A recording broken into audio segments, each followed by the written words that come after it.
The world is bracing for the U.S. president's self-proclaimed Liberation Day. Donald Trump will be rolling out reciprocal tariffs at 4 p.m. local time in the Rose Garden of the White House.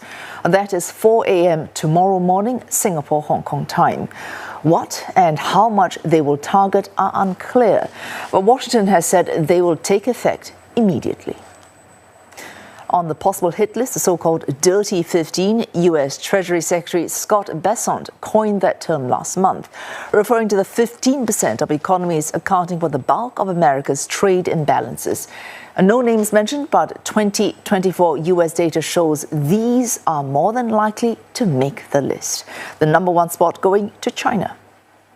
Beijing spelling out readiness to retaliate, South Korea as well, promising a swift response. Japan is maintaining that it will push for exemptions, the three nations pledging to fast-track talks on their own agreement on free trade. Vietnam is reportedly sending its deputy prime minister and top business executives to the U.S. this weekend. In the past weeks, Hanoi has been making moves to boost American imports and reduce its trade surplus with the U.S. The Southeast Asian nation, one of the beneficiaries of U.S. trade tensions with China during Mr. Trump's first term in office, emerging as an alternative site for manufacturing in Asia. It has the fourth largest trade surplus with the United States.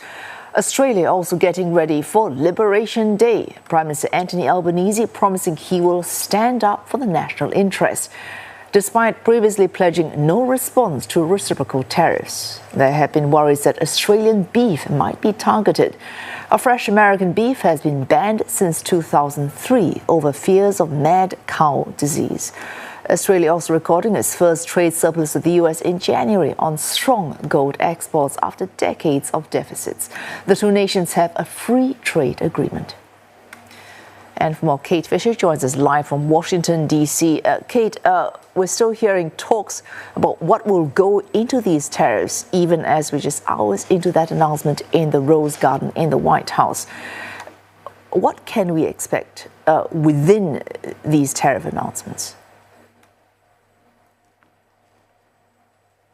You're right. This has been really shrouded in quite a lot of mystery. We were told that even yesterday afternoon, Trump was still sitting around with his trade and tariff team to work out the finer detail on this. We do know that there are maybe kind of two separate options he's looking at. One would be a blanket tariff on every single country that trades with the United States.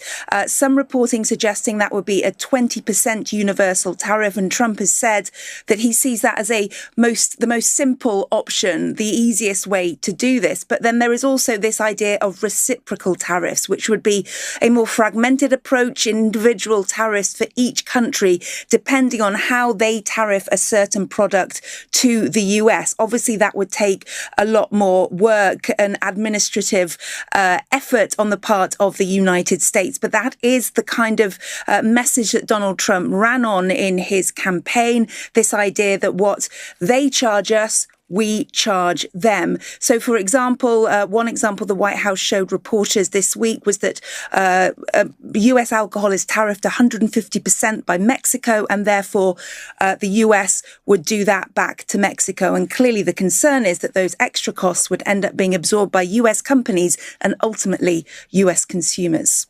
All right, that would explain consumer concerns about, for example, specifically on rising prices. How are businesses and consumers in the United States bracing for these fresh tariffs?